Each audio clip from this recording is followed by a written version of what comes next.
Welcome to Ask Ralph and Lahni. I'm Ralph D'Amigas, and you'll probably notice that Lahni's not here, but that's because this is kind of a special show. This is a preview of a show we've been working on called Feng Shui Philly Style. Now, if you know us, you probably know that we actually live in California, Napa, up in the wine country north of San Francisco. So why Philly style? Well, that's because when we first learned Feng Shui and other parts of the dynamics, geomancy and ergonomics, we were living on the East Coast. We were living in New Jersey and Philadelphia and Pennsylvania and New York, and these are places where there's a lot of people, a lot of cars, a lot of buildings, a lot of pressure, a lot of sharp angles, a lot of tension. And so when you learned to solve those kinds of issues there, you learned it really well. Really, really well. So, Feng Shui Philly style.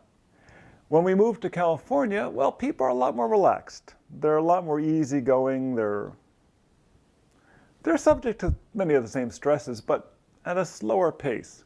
So we do it quite a bit differently here. But that kind of supercharged, solve the problem now and move on, that's something we learned. We learned in Philly.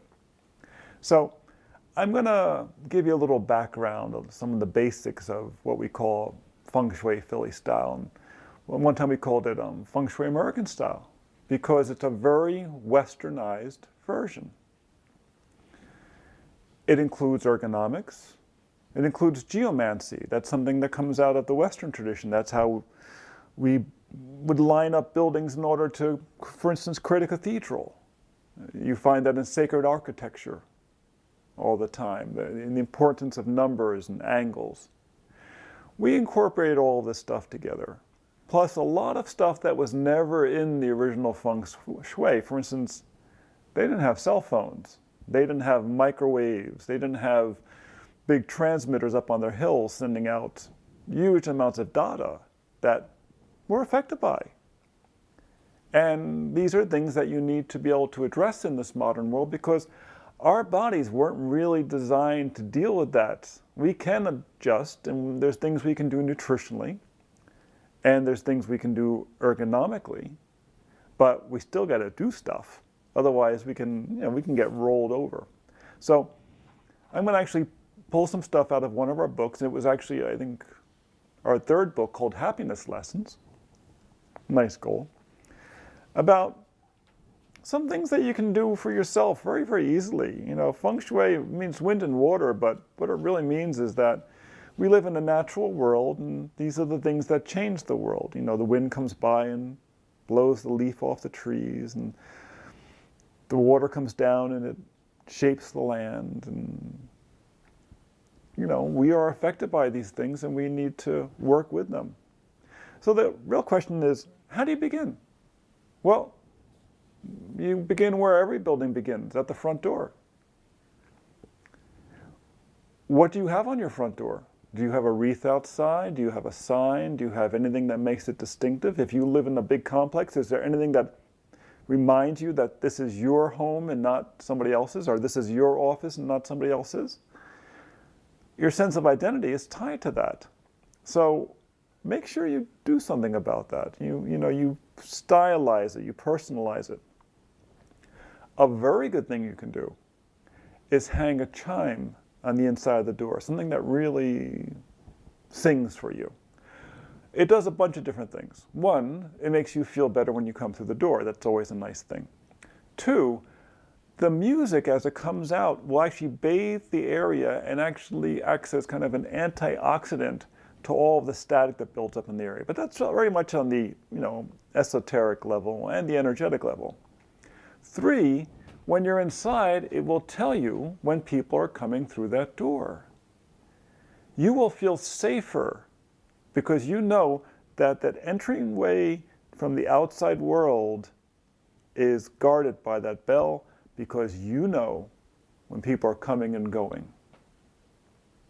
Not knowing, being in fear, is not good for your health. You know, knowledge, banishes a lot of fear. Now, next thing, once you walk through that door, how's your focus? Do you have a good focus in your life? Do you have a clear pathway? Do you know what you want to do in your life?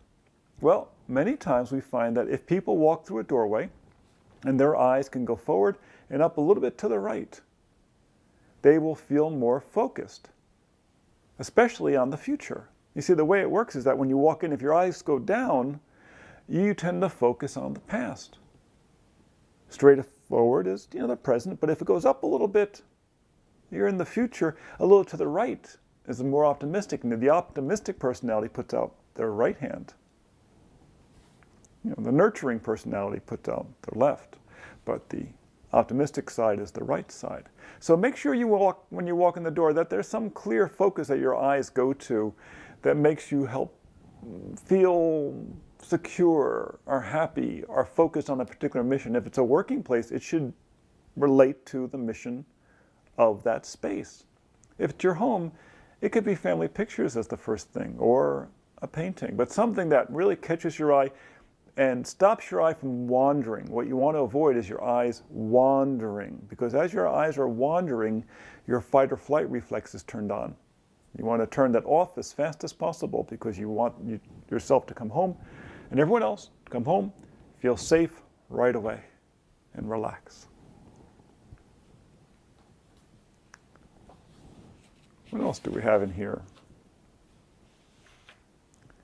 Do you have a good self-image? Good question. How do you accomplish that? The first thing you do is make sure that all of your mirrors in your house are tall enough for you. It's funny, mirrors are a relatively recent invention for most people. Most mirrors for a long time were made out of polished metal or silver. Well, not that many people could afford it, but the idea of putting a reflective surface on glass and a wide-scale application, that's a relatively new invention, a couple hundred years. Before then, people normally didn't get to see themselves. And now, so many people, they live and die by their mirrors. How do they look before they go out the door? It very strongly affects your self-image. If your mirrors are too low, so every time you see yourself is like this, hunched over, we used to call it the Quasimodo school of motivational training. You don't want to look at yourself like that. You want to see yourself standing upright, your shoulders back, your spine straight, looking optimistic. If you can do that with all of your mirrors in the house, very important, you will improve your self-image. It's an easy thing to do. A few hooks.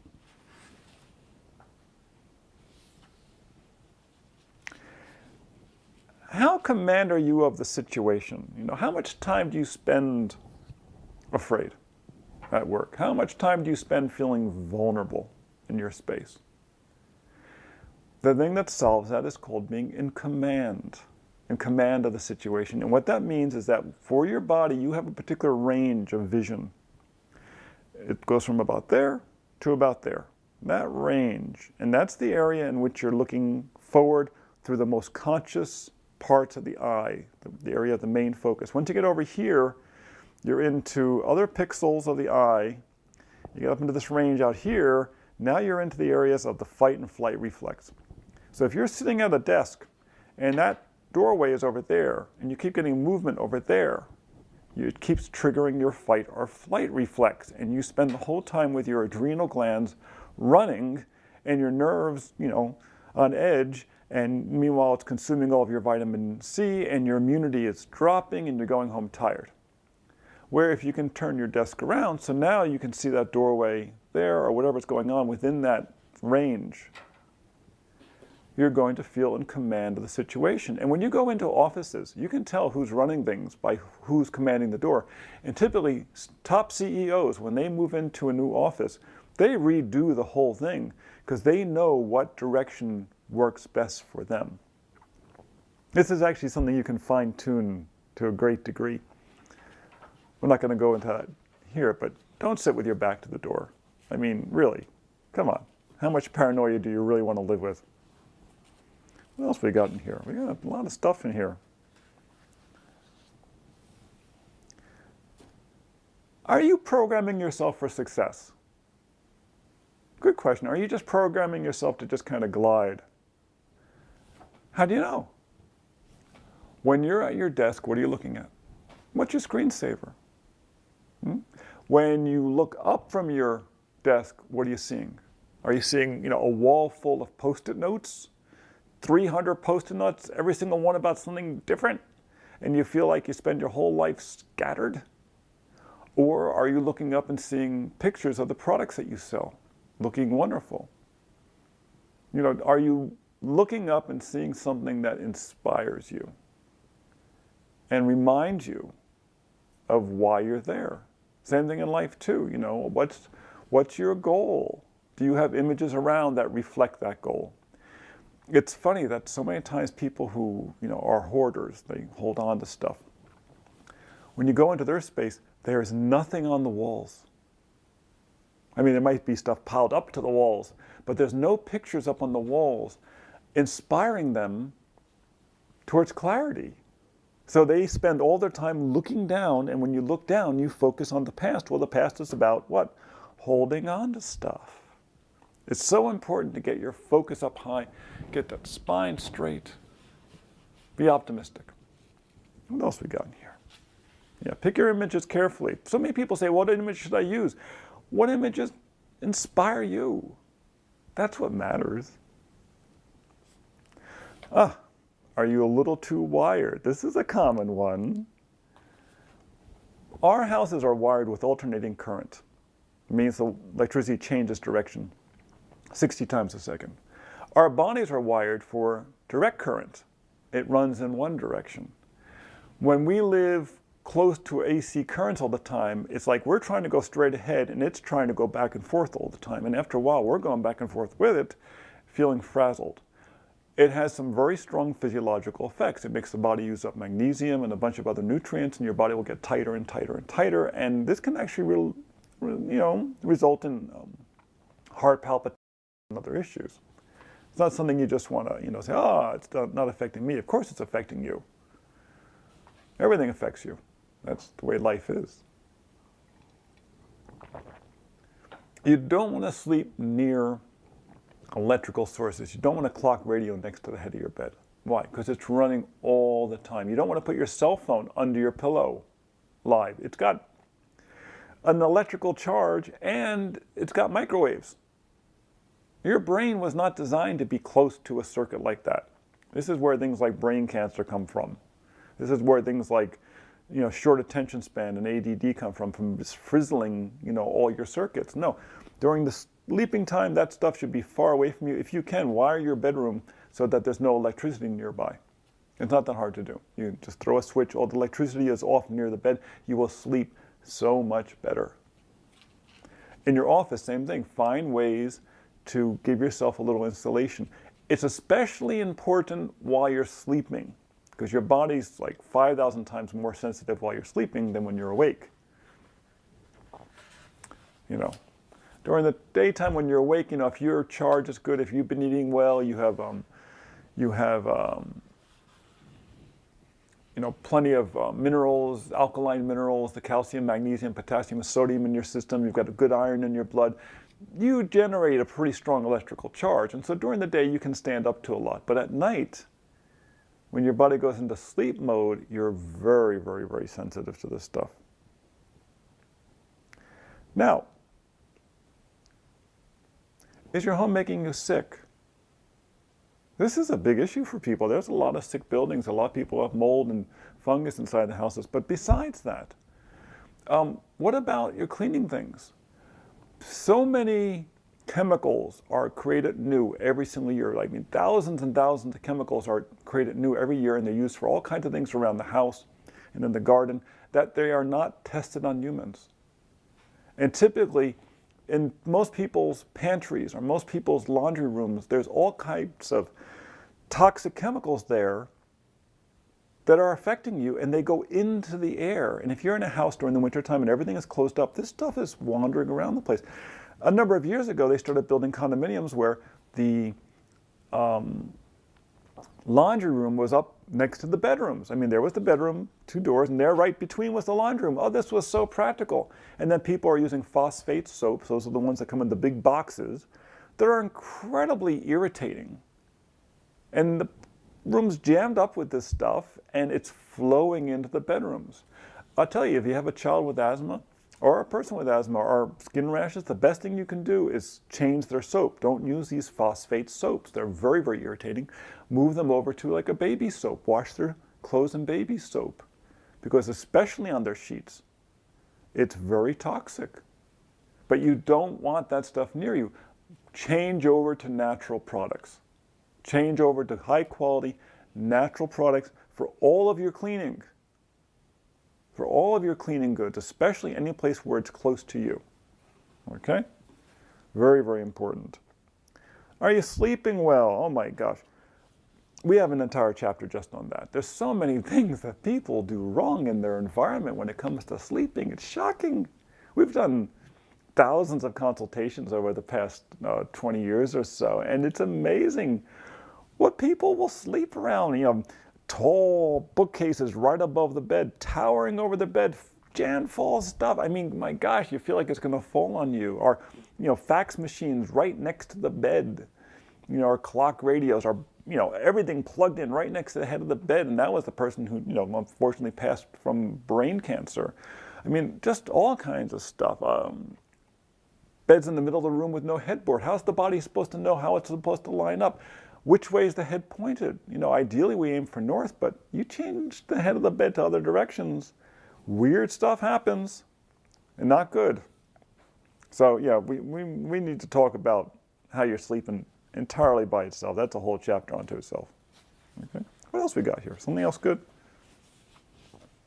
Oh, one thing you should be aware of is that mirrors, like I said, are a relatively new invention. They're a lot more powerful than you realize. Okay, they actually create light pressure. And in bedrooms, many times people will have lots of mirrors in their bedrooms. It's creating so much light pressure and so much light in the room that it's more light than their body can handle to sleep well. We've actually had houses where we've told people, you have to cover those mirrors up when you're trying to sleep because that's why you're not sleeping. It's just too much energy floating around, too much light. The body's reacting to this. When your eyes are closed, you're still reading the light through your closed eyelids. I mean, you know that when you're laying on the beach. You're laying there and someone walks in front of you. It's been glowing red, all of a sudden it's dark. Of course, the eyelids are not that thick. Same thing happens at night. Do you feel safe? That's one. Issue number 10. Do you feel safe? Modern homes can be very, very open. You know, lots of windows, very, very open to the world. Rooms can be really big. For a bunch of years there, we were getting these mech mansions where the rooms were just massive. The bedrooms, you could play tennis in the bedrooms. For the human body, that seems like an open field. You know, for your autonomic nervous system, your fight or flight reflex, that seems like a place where, you know, tigers are hunting. And guess who they're looking for? Many times people find that what they really need is a smaller space to sleep in, maybe a smaller space to work in, not too small for work, but sleeping, oftentimes you'll sleep better in a smaller bedroom. And houses that are a little bit more intimate, where the rooms are a little closer together, they promote better relationships because people are in proximity. They're close together. They're, you know, if not elbow to elbow or cheek to cheek, at least they can see each other. I mean, when you have a house that's so big that you can't even find the kids, I mean, and then you wonder why you never want to do things together. Yeah. So when next time you go house hunting, you know, look at those rooms, decide if they feel comfortable to you on an emotional level. Do you feel nurtured? This is kind of funny. Do you feel nurtured? I mean, we don't talk about that a lot, but one of the things that makes people feel nurtured are curves. When you're a baby, you're being held by your mom, and she's all curves. Everything around you is curves and soft, right?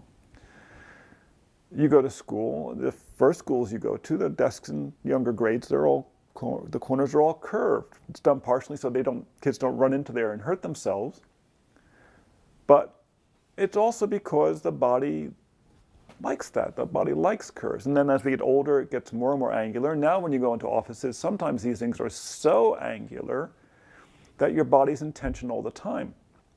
The thing about this is that your body's still reading those angles, those corners off the desks and such. They read that corner as a threat. And so as you walk by, your body doesn't read this space close to this corner as usable space. It's trying to stay away from that. So when you have a room that has a lot of sharp angles in it, your body reads it as being much smaller in terms of usable space than it actually is if you were just measuring. But to your body, the space is much smaller. And in truth, in terms of practical application, your body's right. So whenever possible, especially if you feel the need for more nurturing, and many people do, choose furniture that's curved. Choose furniture that has a little roundness to it. Doesn't have to be entirely gushy, but avoid overly angular spaces. It's okay maybe in workplaces for it to be a bit more angular because you want to get things done there, and a little tension isn't a bad thing. But in your home spaces, be very careful with that. For many years, we noticed that the unhappiest people that we met were architects who were living in houses they designed. Now, admittedly, this was at a time when it was a very modern school, and these people were designing very, very angular houses, very bare, what they saw on the cover of Architectural Digest. And they were not livable as homes. They didn't have any of the cushiness and softness that a person needs in their home. In Italian, it's dimora. It's a soft word. Offices, workplaces, factories, that's different. They sound different. But home, dimora, casa, these are places where you need to feel nurtured. And you nurture with curves. You stress with straight lines and angles. Remember that. Angles, straight lines, they stress. Curves, nurture. That's how we're designed. What else we got here? Oh, this one requires its own little lesson too. Do you have power spots? We are not universal in our individual wiring by any means. When you were born, your nervous system was programmed to a particular pattern. And it's actually based upon where the planets were. You set up like a magnetic patterning. So we tend to have favorite directions. Like for instance, salespeople, great salespeople, are oftentimes born at dawn. And if they can face towards the dawn, in other words, southeast, when they're working, they do so well. If you have to turn them around so they face west, which is the direction of completion and cooperation and negotiation, everything takes them twice as long. Because salespeople who like to face east, it's about encountering new people. It's the dawn, it's the new day. That's their talent. Their talent isn't fulfillment, that's someone else. Their talent is going out there and meeting new people. And those people are oftentimes born right near dawn.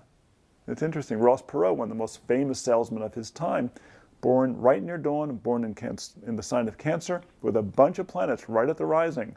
He could just show up, put his hand out, and say, "Hi, you're going to like me, and you're going to want to buy stuff from me." And whether or not they did, he would go to the next person, he'd say it again. It's that particular talent of the dawn-based person facing east. And I'll tell you, people who are very successful at business instinctively know their directions and their power spots, their power positioning, and they go to it when they get in a new space. Okay. Oh, and then we have a whole section in here about using the bagua. What's the bagua? It means the 8 parts.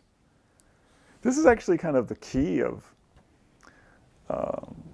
Feng Shui and geomancy. It's the circle. It's the circle of the eyes, the circle of the sky. And the Chinese, they split it up into 8 parts. Bagua means 8 parts. The Westerners, they broke it up into 12 parts. 360 degrees divided into 12 parts. There's 12 months. That is a map. It's like an astrological chart. We tend to think of astrology as what we read in the newspaper as, the sun sign column. At the position of the sun. That's what people think of. That's not what astrology is. Astrology is a map. It's a map of where the stars were and the planets were and the sun and the moon in the heavens. But it's also a map on the earth, because how do they relate to the earth? Your horoscope, the circle of animals, as they were called because it was named after the 12 signs, is a map of how you relate to the position of the planets and the sun and the moon and the stars at the time when you were born. You also use this for businesses. You use this for organizations. For instance, the city of Napa and the city of San Francisco are both founded in Aries. They're both very entrepreneurial. They're both really interesting and very individual. And they're both very different from the rest of the state, California, which was formed in Virgo. There are charts for all of these, and they do this, in fact, in Wall Street, where they calculate the charts for the different businesses when they're formed at 12 noon. And it's amazing that when you look at all the different newsletters that are out there for forecasting what's going on in the year, in terms of, futurists and people looking at different trends, the astrologers are typically the best, because they are working with principles that have been around for thousands of years, just like Feng Shui and geomancy, which are foundation parts of that circle, of that knowledge, have been around for thousands of years. So this is just a little bit of a background. This is a little preview of what the show is going to be about. A lot of it's going to be on location. I'm going to go actually into places and look at it and say, oh my gosh, what were you thinking? Maybe we can make this better. And then hopefully that's what we're going to do. So this is Ralph Demikas for Ralph and Lahni Demikas from Ask Ralph and Lahni. A little preview of Feng Shui Philly style.